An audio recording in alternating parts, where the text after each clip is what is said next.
towards the opposition. Also, the relic is supposed to retain all that hate and fear, bearing heavy consequences to anybody who encounters it. Does that mean that that relic is only a one-time use? What a shitty product. Keep in mind, this review may seem like I'm covering every single scene, but I'm not. I'm skipping a lot of the horror because it's pointless. It's not even so bad it's funny. I don't get what is haunting them. This thing grabbed her through the water, hacked cell phones, hacked computers, the Shaggy Dog, GameCube graphics, Sig Hale, Franklin the Turtle's ghost. I don't know what I'm watching. Hit images. Oh. That is a disturbing picture. An old man in a gas mask. I'd be more concerned with why he's wearing it than the look of it. Oh! We just have a gas chamber joke? Was the whole plot designed that way to lead up to a gas chamber joke? They try to use the baby monitor thing to scare you, and that doesn't even hit. The girls leisurely run up the stairs, and all they find is a little puddle of water and a dead bird. By the way, that's a dead bird. That is supposed to be a dead bird. I honestly didn't know what they said. That's a dead bird. Don't worry, guys. I'll dispose of this dead bird. Please don't move. Then we get this first person, oh no, something has awoken shot. And why now? Why is something being awoken now? What the shit was everything else? Horror movie characters love using tea kettles. Maybe I'm just an uncultured swine, but I've never seen tea kettles. That carries. Everyone goes to bed and Reagan decides to watch some TV. Oh my goodness.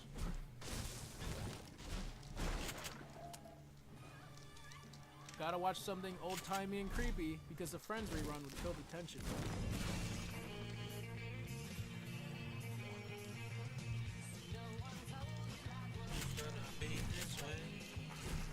Horror! Horror! Horror! Horror! Horror! Horror! Horror! I'm super scared.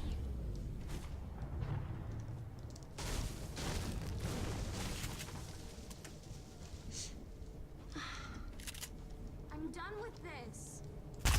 I'm leaving. Just Damn, my guy got don't lasered, boy. give her a line. You don't need that line. Show her frustration visually. The shitty line and the shitty line delivery just shits on an already lacking scene. I know a lot of you aren't gonna get this comparison unless you frequent bad B-horror movies on Netflix or if you just make poor decisions in life. But this movie and American Poltergeist I think that's are worth the clip, very 'cause similar that's movies in super a lot of unfortunate, ways. honestly. This is the movie you would get if you gave American Poltergeist a bigger budget for the sequel. So Bethany and Bailey are presumed to be dead at this point. Did I mention that?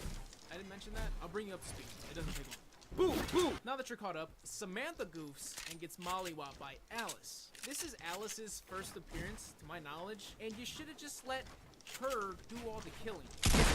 Why did you decide to use Reptile? I mean, you clearly put more time into her, so give her more screen time. Also, it's funny they show Alice dragging Leanne away. She's a ghost who can teleport and shit, but still has to manually hide the bodies. And finally, we arrive at the infamous trailer scene. And I know I already broke this down a lot, but let's do it some more. I have the running like this movie has been trying so desperately to do. This movie is 90 minutes of amateur carnage. Now, this scene is obviously a creepy concept on its own, but it falls flat in the movie, especially considering we've all seen it. This is Oh, the you best almost thing got you me, have to buddy. offer, and you gave it away. And honestly, you kind of had to, because the other scenes sure as hell would drop the line. By the way, if you set aside the shock factor in this scene, it doesn't make too much sense. Why is the demon ghost phantom even doing this? What does it gain from this little charade, besides a little bamboozle for the audience? Anyways, ironically, after the trailer scene is the worst of this movie. You ever been blueballed by a hand job? That's what this movie is. It was never good to begin with, and it sure as hell doesn't leave you satisfied. I don't know what I'm supposed to feel when the credits hit. I no longer know who the antagonist is. It's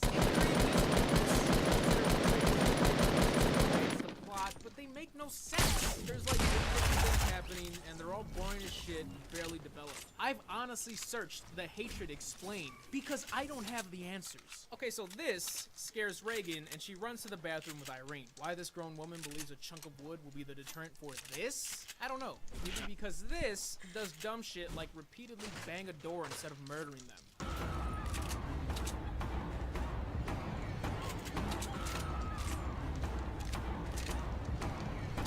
First star, fuck your bitch in the click you claim. West side when we ride from a quick game. Damn it. When they start hearing a shovel axe pick sound, Oh my and that God. makes them leave the Come on, buddy. bathroom, even though the reason they went into the bathroom is because this is in the house. Anyways, Reagan has the nerve to jog into Batane's room saying, "Batane, wake up!" As if she would be able to sleep through all this. Also, this doesn't make sense for a ghost to do. Did the ghost kill her, then rope her up? Is the movie insinuating she was hung in that position? Why are her hands gripping the rope still? Where's Logan Paul when you need him? So apparently this is Alice. That's what Irene tells Reagan. And based off that information alone, Reagan is able to determine, oh, it's the amulet. It's feeding off our hatred and fear. It must be in this house. I couldn't even jump to that conclusion as an audience member. And I see everything that's happening. We cannot let the fear and hatred consume us. I don't understand. Reagan basically explains Alice turns into this shit when it feeds off fear and hatred. Okay, so let's run down the killings. Samantha dies by the reptile version because she was fearful at the moment. Okay, that makes sense. Batane also dies by the reptile version because she was asleep? Huh? There's no emotion there. She isn't feeding you anything. And you can argue, oh, well, the creepy little text, you know, built up that fear and it stayed there while she was asleep, and then that's why Reptile attacked her. Okay, so explain this then. Leanne is here and gets killed by regular Alice, even though I would consider her fearful in that moment. More fearful than Batane. She was scared, so she should be feeding this monster. The monster should kill her. But it doesn't, it's Alice.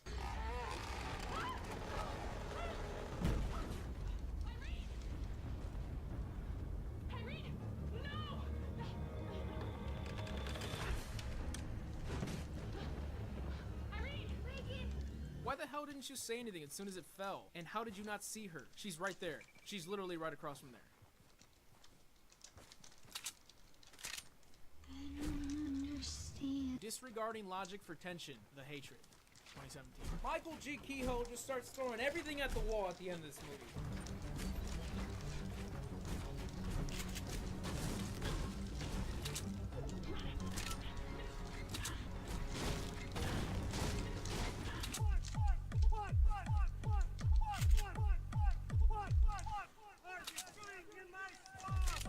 For no reason except to add to the body count, they find Irene's parents have never even left the house. They were barbed wired to death in their car in the garage, and apparently nobody went into the garage this whole time. Reagan plans for them to escape through the doggy door in the kitchen, and up until now, there has been no mention of a pet. Then again, for some reason, they pile on the screen time for this girl. They give her like 8 minutes just to cry and scream, Reagan!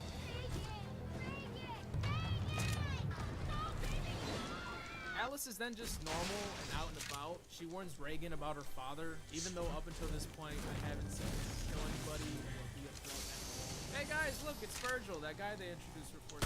Reagan finally finds the burn imprint thingy that I probably still haven't talked enough about to really explain it. You guys don't need to know about it. They really focus on it.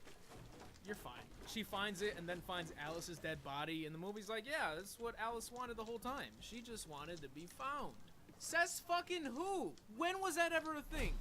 That was never a thing. Just because Alice starts saying shit like, in the last 5 minutes of the movie doesn't justify this. Virgil arrives to the house and the movie's like, hey, don't forget about this guy. He's super dangerous. Nazis a bed. Reagan steals Alice's locket like he's fucking Indiana Jones and runs out. Virgil's an idiot, keeps asking questions, and then they give him the I'm gonna die camera shot and he dies.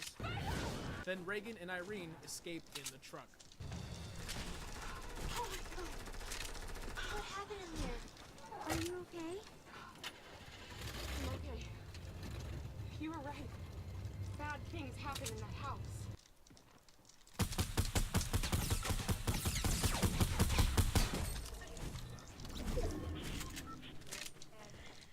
I can say that this is probably the best horror movie I've seen my entire life. Every scene had suspense that leads to the next scene, and those parts that I've seen like handle watching.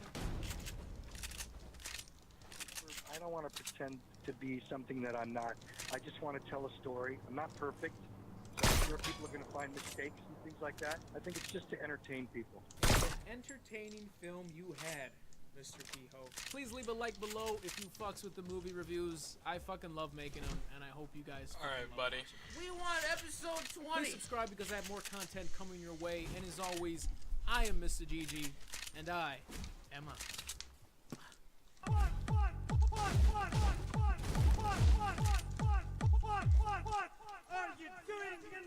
If you guys want to watch a quick behind the scenes video of how much trouble I had even getting this movie on my laptop, then go ahead and click this video right here. That video will be on my... Wow, okay.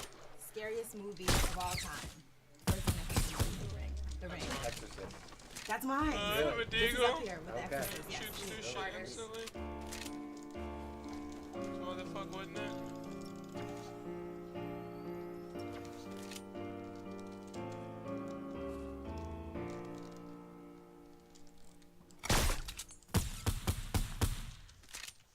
The year is 2014. You see the show times for the horror flicks of the year, and you can't decide. You see the names. Wow, Trey. Annabelle, I'm glad that I Resurrect hit you from there. Evil, the marked ones. It's a real shit show is what I'm trying to get at. And one movie stood above all the rest. Ouija. I remember seeing the previews for this movie and thinking, oh wow, that's gonna suck. And I moved on with my life. Little did I know when this bad boy hit theaters, it would gross over $100 million at the box office. And my question is, why? Why do we do this to ourselves? How often do you go watch a horror movie and come out of the theater saying, wow, that was a really good movie? If your answer is often, then you suck at watching movies. That's not a thing, but I'm moving on.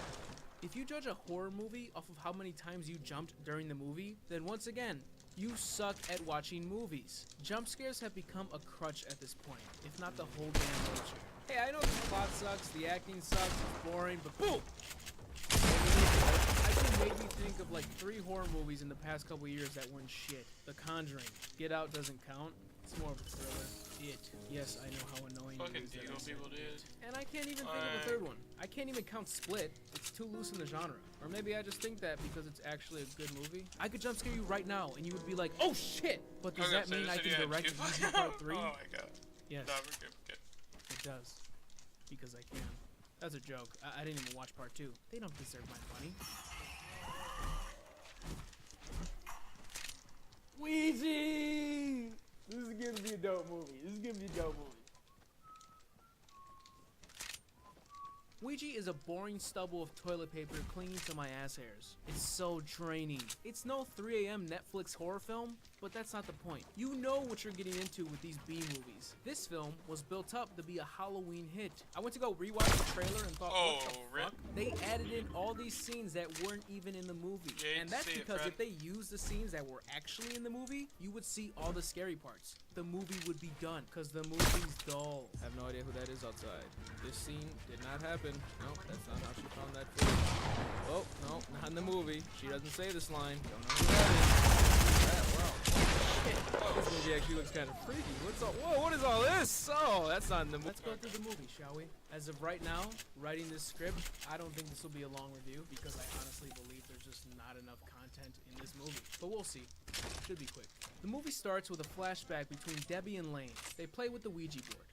That's about it. Transition. Grown-up Debbie then burns a Ouija board because she's been going through some shit. These two women are actual actors in Hollywood, and they do a great job of acting like they're not. This is Lane, Debbie's best friend. The same best friend that doesn't pick up on any of the signals that Debbie is in distress. Debbie tells her that she started playing with the Ouija board 3 weeks ago. She seems worried. She doesn't want to go out. She won't let Lane in the house. Okay, bye, best friend. Be careful. I love you. Bye. Debbie apparently likes to eat leftovers alone in a dimly lit kitchen while she's being... Oh, shit!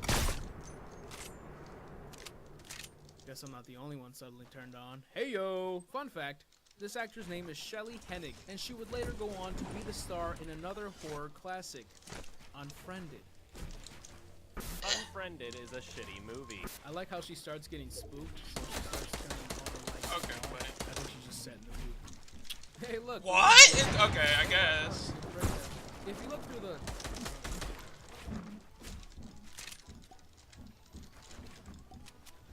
planchette, you're supposed to be able to see the ghost, so she does just that. Her eye turns white, she grabs her Christmas lights, and...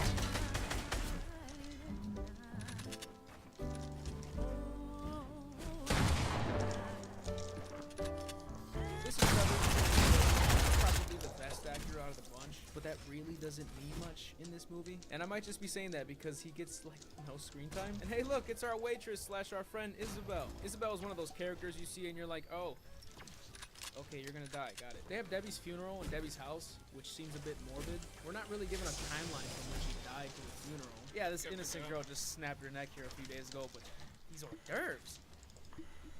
Hey, why do you look so familiar?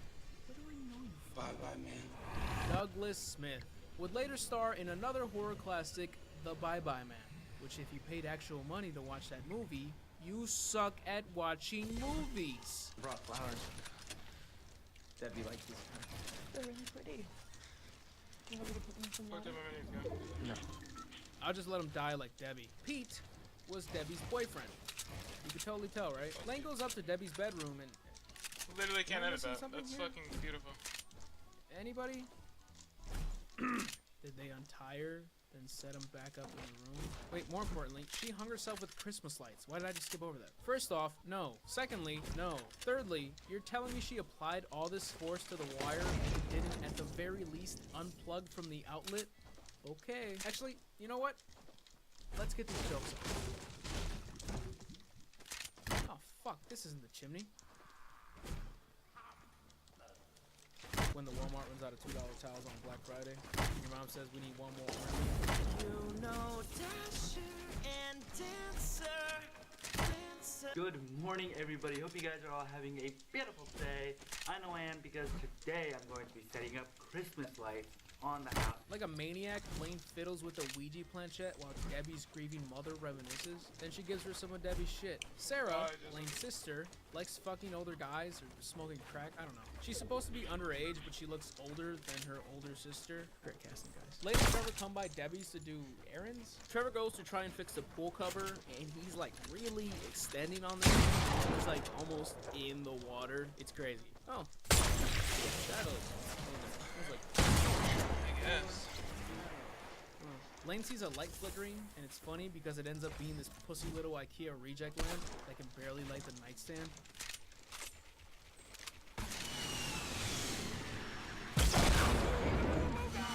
Hey look, I grabbed this. Basic questions like, do I have a secret admirer? I didn't know she had one. What? She told me that she played with it a few weeks ago. Did you forget about that? Echo, you forgot about Mom? Lane is really that really but she keeps asking people about Why it, does this talking about fucking how she lag, feels dude? something in the house, wondering about Oh what my happened, god, and that's it's so because annoying, those bro.